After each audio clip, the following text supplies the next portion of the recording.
Di bab sebelumnya kita sudah memulai bercerita tentang Padusan Pituh, dan sekarang saya akan menceritakan aksara Kolojiwo, karena dengan aksara Kolojiwo akan membawa kita ke puncak Padusan Pituh yang masih samar-samar membuka satu persatu pintu menuju tempat Rinjani.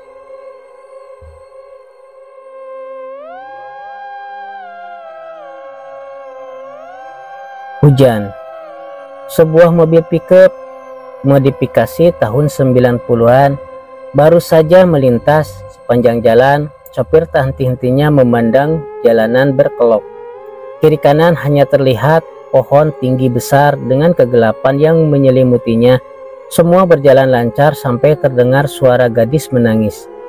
Si sopir menghentikan mobil, memandang kernet yang tengah asik tidur di sampingnya. "Cuk, kamu itu jangan tidur saja, dengerin tuh." "Ada apa sih mas? Gak suka lihat saya tidur toh." Sopir dan kernet saling memandang sengit sebelum merintik suara hujan yang turun tak mengurangi suara sahdu yang membuat dua lelaki itu saling memandang. "Ada yang menangis mas. Kan aku sudah bilang, cepat periksa."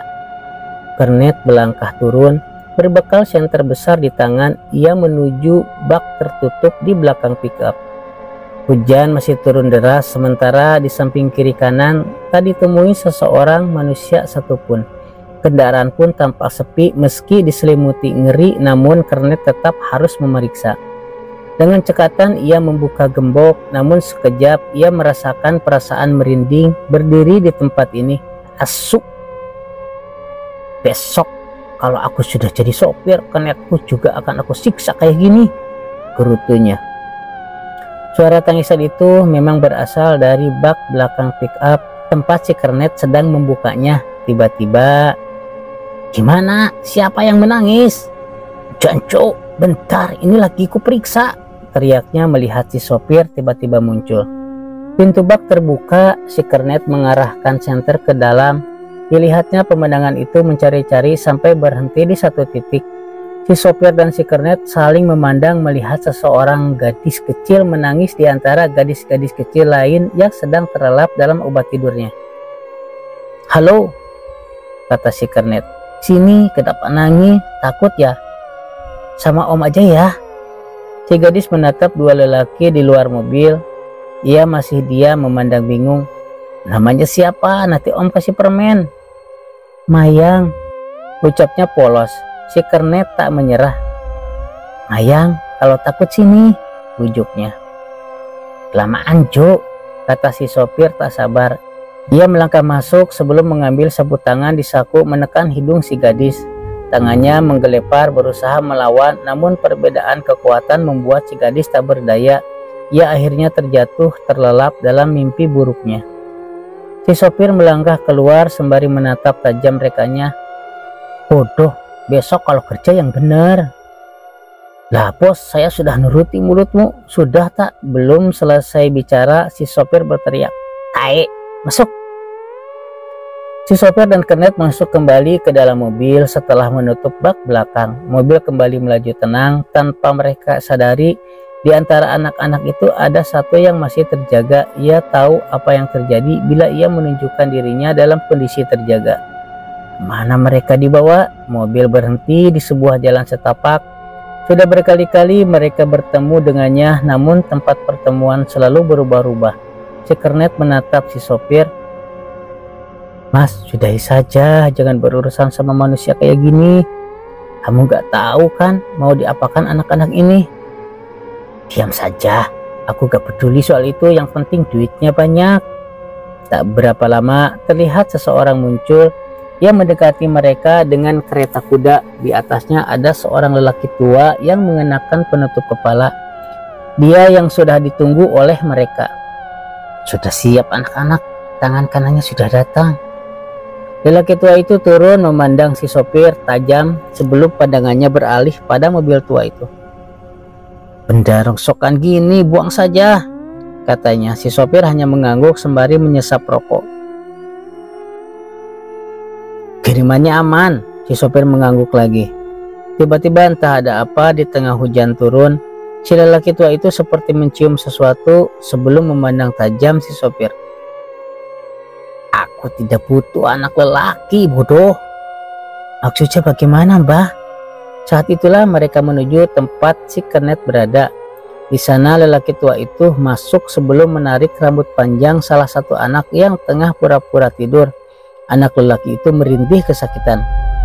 Apa ini bukan anak lelaki? Kedua orang itu bingung.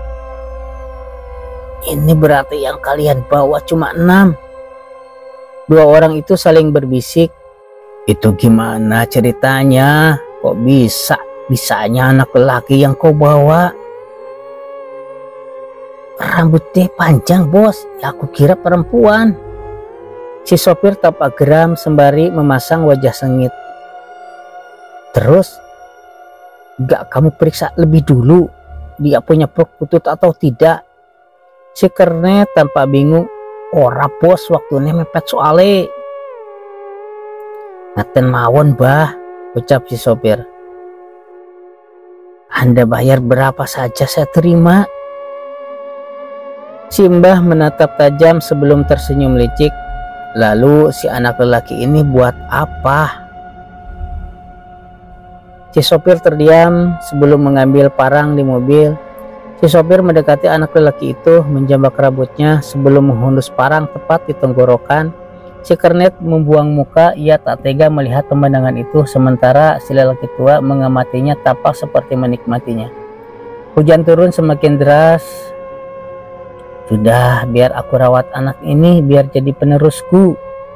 Si sopir mengurungkan niatnya menatap si lelaki tua. Bawa semua anak itu ke keretaku. Bulan depan harus lengkap 7. Aku tidak mau seperti ini lagi. Si sopir mengangguk takut. Mereka segera mengangkat satu persatu anak perempuan, sementara anak lelaki itu tertunduk lemas, gemetar. Si lelaki mendekati. Siapa namamu? Agus. Kereta kuda mulai berjalan di atas tanah berlumpur, meninggalkan dua lelaki yang hanya diam tak berkomentar. Mereka menatap anak lelaki yang kini bersanding di samping lelaki tua itu. Sekarang aku kenalkan kamu dengan Tuan Codro.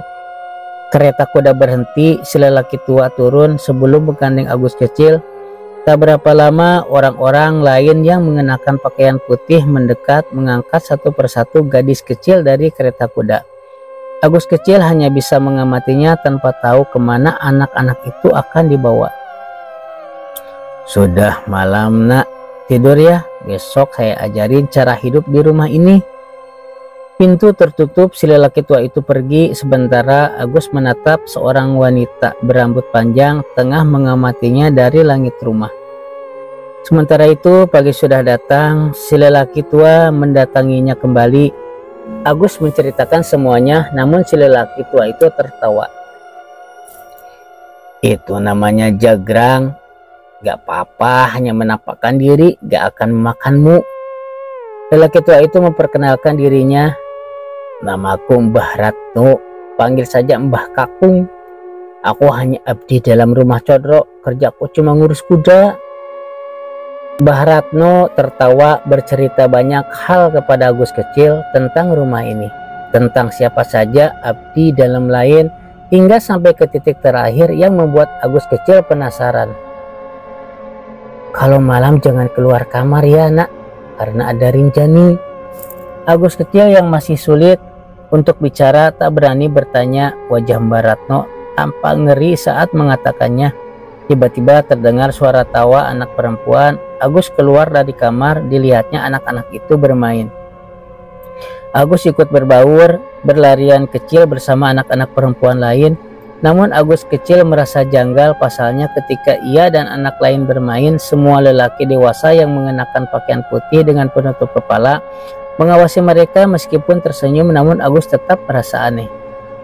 Namun Agus perlahan melupakan perasaannya yang janggal ketika melihat seorang perempuan yang ia kenal. Agus mendekatinya.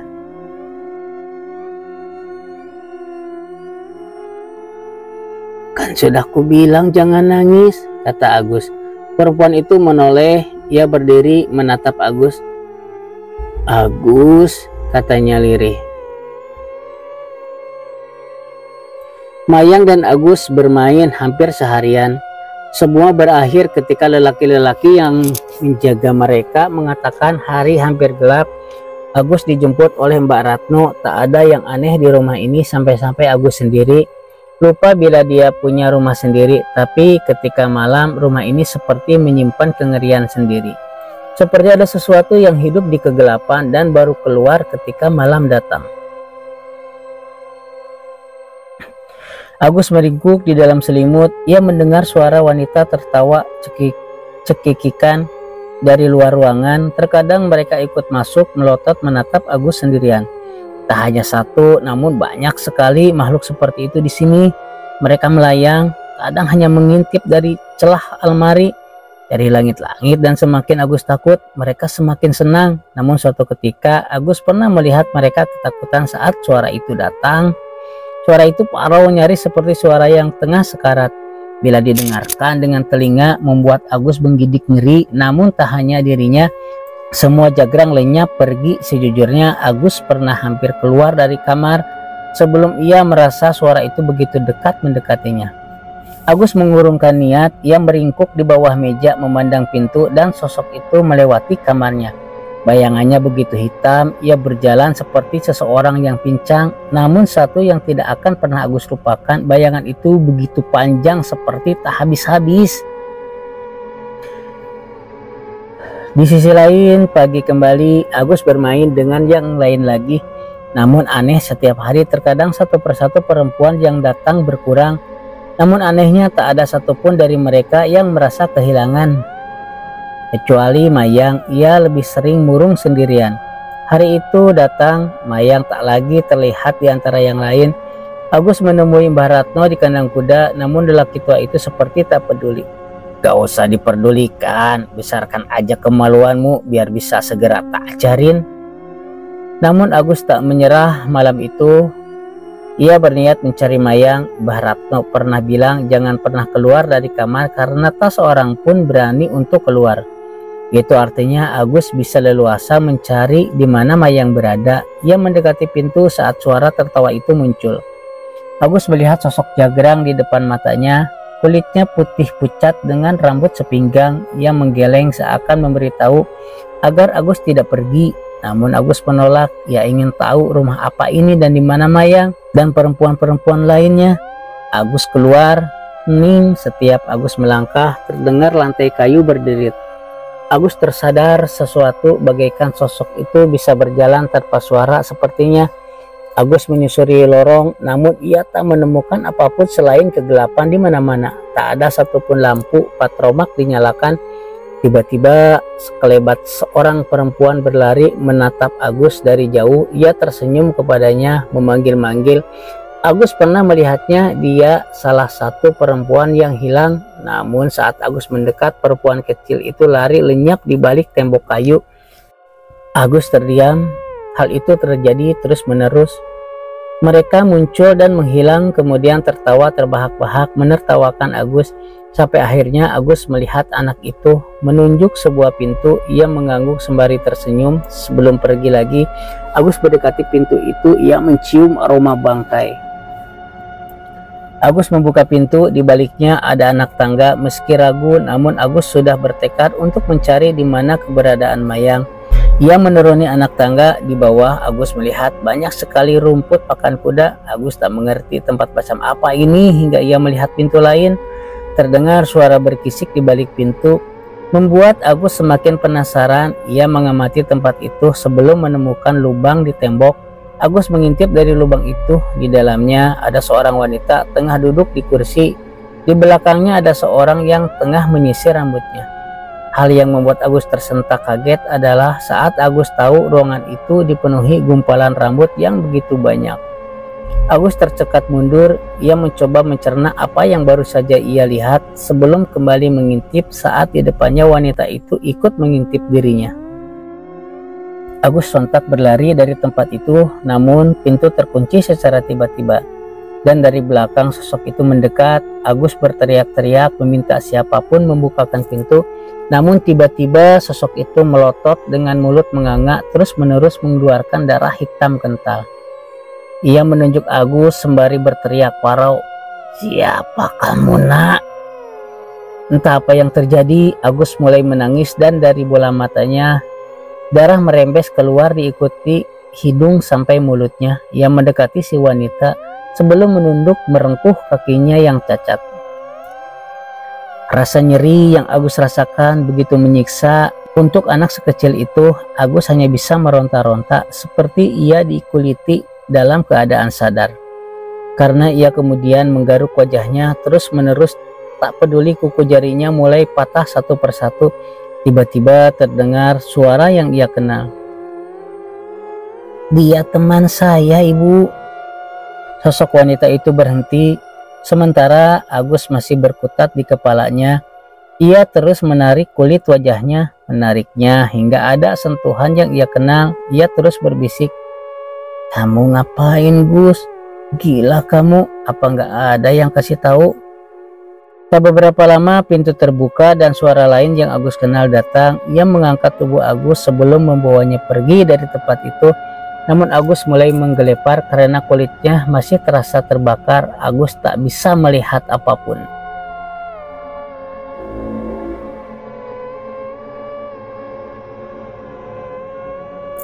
"Kamu cari perkara? Ngapain bawa anak lelaki ke sini? Tua bodoh." Agus hanya bisa mendengar perdebatan itu. Mbah Retno sepertinya dimarahi oleh yang lain. Agus masih terus menahan sakit. Ia tak tahu apa yang terjadi. Hingga terdengar suara pintu dibuka dan kedatangannya mendatangkan keheningan. Tak ada suara lain. Agus melihat bayangan seorang lelaki. Aromanya begitu harum yang sejenak membuatnya tak merasakan sakit. Mbah Retno lalu bicara, "Tuan Codro," katanya dengan suara yang halus. "Ada apa ini?" Agus masih meraba, matanya tak sebegitu jelas menatap sosok yang ada di depannya. Terdengar suara berbisik-bisik yang dijawab dengan, "Sudah, matikan saja anak ini, dia nggak akan bisa hidup. Daripada kesiksa, kepalanya kan bisa dipendam di bawah pohon depan." Agus terkesiap saat mendengarnya karena kemudian beberapa orang melangkah mendekatinya. Tiba-tiba seseorang masuk. "Jangan dibunuh, anak itu masih bisa hidup pakai darahku. Dia nggak salah karena nggak sengaja mencium aroma ilmuku." Si lelaki menjawab, "Ketemu Raiso, darahmu nggak bisa, dia tetap mati kecuali dia bisa belajar aksara Kolojiwo. Dan belum tentu anak ini kuat nanggung akibatnya. Lagi pula mati ya mati saja, opo bodone." "Codro, kowe ngerti sopo aku?" Agus tercekat, suara itu begitu mengguncang. Agus seketika merasa dingin. Tak beberapa lama Mbah Ratno berbisik pada Agus, "Habis ini kamu akan minum darah yang akan jadi tanggunganmu, Gus. Ini akibatmu kalau tidak nurut sama saya." Mbah Ratno membantu Agus membuka mulut dan cairan amis itu masuk ke tenggorokan Agus. "Anak ini kelak akan jadi rojot yang akan ikut jadi orang yang penting. Ingat pesanku. Sekarang bawa aku pergi. Bawa aku pergi jauh dari rumahmu. Aku tidak bisa di sini lagi." Suara lelaki itu menjawab pelan, "Iya Rinjani, padusan pitu wes tak siapno kanggo kowe. Padusan pitu sudah saya siapkan semuanya." Si lelaki kemudian berbicara lagi, "Nok pasti dincane nguripi arek iki aku gak iso nrimo, tapi aku iso nrimo nek cah iki iso urip tekan bengolok sing tak kowo. No, biarpun Rinjani sudah memberi kehidupan ke anak ini, aku gak bisa terima. Jadi aku akan mengujinya apakah dia masih bisa hidup setelah ku buat setengah mati dengan menggolokku." Agus masih belum bisa menerima apa yang masuk ke dalam mulutnya, karena setelahnya ia dipaksa lagi membuka mulut saat sesuatu dipaksa masuk lagi ke dalam perutnya. Agus meronta-ronta. Mira tersentak sebelum memuntahkan isi perutnya. Seorang petugas stasiun mendekatinya. "Kenapa Mbak? Mimpi buruk lagi?" Mira menggelengkan kepalanya. Ia tidak tahu baru saja melihat apa. Ia melihat seorang anak lelaki. Mira melirik buku di atas mejanya. Di sana tertulis sesuatu. Aksara Kolojiwo. Mira terdiam lama. Ia harus tahu apa itu Kolojiwo. Mira masih menunggu di bangku stasiun saat dua orang lelaki dan satu perempuan mendekatinya. "Mbak Mira ya?" kata si lelaki jangkung. Mira berdiri mengangguk sebelum menyalaminya. Oke, ini Guntur, ini Eka, dan saya Rashid," kata si lelaki. Mira mengangguk mengerti. "Saya nggak tahu dari mana Anda tahu kalau kami mau naik gunung. Tiba-tiba Anda telepon dan mengatakan kalau mau ikut pendakian. Saya kaget, tapi sudahlah, lebih enak kalau naik gunung itu memang bawa orang banyak," kata Rashid. Mira hanya tersenyum. Ia seakan dituntun oleh sesuatu. "Jadi hanya kita saja berempat yang naik?" tanya Mira. Rashid menggeleng lalu menatap sekeliling sampai matanya tertuju pada seorang perempuan berambut panjang yang berjalan mendekati mereka. "Ada satu lagi Mbak, namanya Mayang," ucap Rashid bersambung.